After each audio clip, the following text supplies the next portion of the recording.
class, so the next thing I'm going to talk about is adding and subtracting fractions.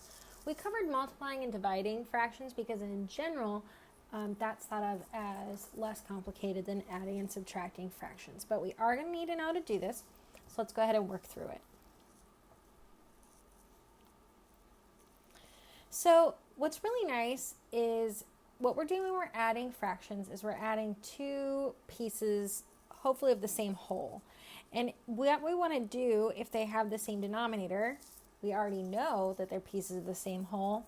So what we're going to do is we're going to add the numerators and put them over the original denominator. So let's draw a picture. So for example, let's say I like square pizza. So I had 1/4 of a pizza and my friend had 2/4 of pizza, and these were our leftovers, right? So we can have them for breakfast tomorrow. So I've got 1/4 and 2/4, so I have 1, 2, 3, 3/4 of a pizza left over. So we add our numerators and put them over the same denominator. So here I have 2/3 minus 1/3. So think of it, let's go back to pizza. If I have 2/3 of a pizza and I take away 1/3, that leaves me with 1/3 of a piece of pizza. If I have 5/6 and 2/6, I'm going to add my numerators. So I have 5 plus 2 over 6. So I have 7/6. If I have 4/9 and 1/9, I'm going to add my numerators and put them over the same denominator. So I have 5/9.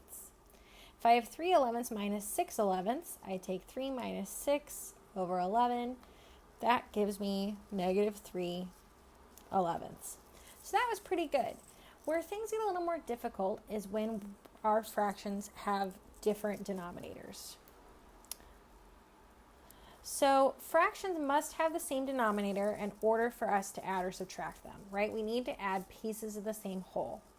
So we need to make sure our fractions have the same denominator, and we can do that by harnessing the power of 1. Remember that any number over itself is equal to 1, right? Because 3 divided by 3 is 1. 7 divided by 7 is 1. Okay? So we're going to make sure our fractions have the same denominator by harnessing the power of 1. So the first step to doing that is talking about the lowest common divisor. So what the lowest common divisor is that's the smallest number divisible by any two numbers. So if I wanted to know the smallest number divisible by 2 and 3, what's the smallest number divisible by 2 and 3? Well, we might think that's 6, and that's true in this case. But what if we're working with larger numbers? So what we're going to do is we're first going to take the prime factorization of each number. Friendly reminder that if I want you to factor a number, like let's say I want you to go ahead and factor 18, what I want you to do is break it down into primes. I want you to break it up into 2 and a 9, but that 9 could be factored even further. It could be factored down to 3 times 3.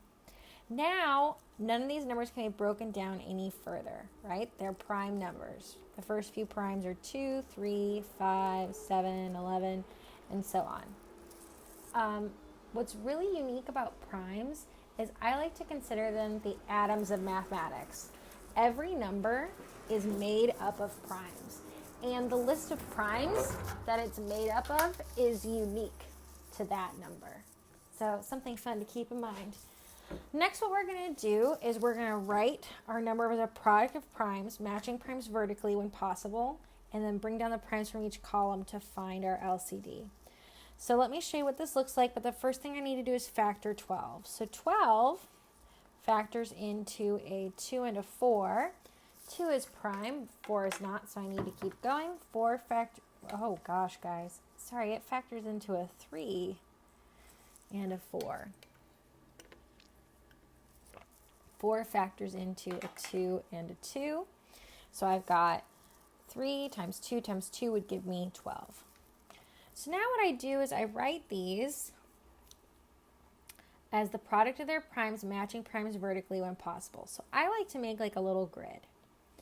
what I'm going to get down here is going to be my lowest common denominator. So I'm going to write all the factors of 12. So if 12 factors into a 2, and a 2, and a 3. So in order for any number to be divisible by 12, it needs a factor of 2, 2, 3. Next, I've got 18. 18 has a factor of 2. I'm going to match that up with 12's 2. It has a factor of 3, but it also has another factor of 3, so it has to have a new column. So I'm going to collect these, 2, 2, 3, 3. And if I multiply all these together, it's going to give me the lowest common denominator, which in this case is 2 times 2, which is 4, times 3, which is 12, times 3, which is 36. So 36 would be the lowest common denominator.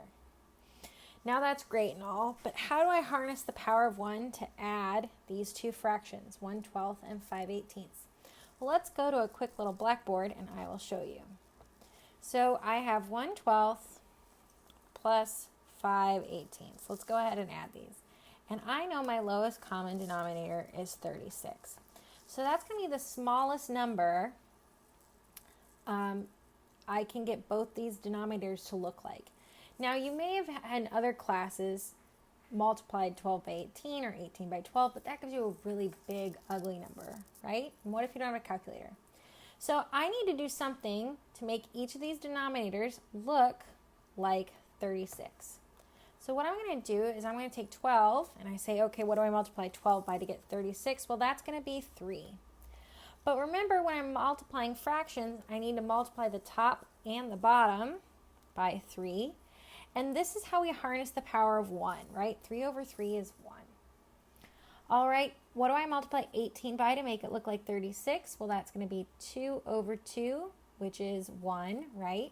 And remember that any number multiplied by 1 is itself, and the same holds true for fractions, so that's really useful.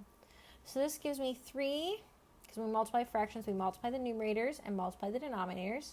336 plus 5 times 2, that's 10. 18 times 2 is 36. Now I have pieces of the same wholes. I have 3 36ths and 10 36. So I can rewrite this as 3 plus 10, 13 36.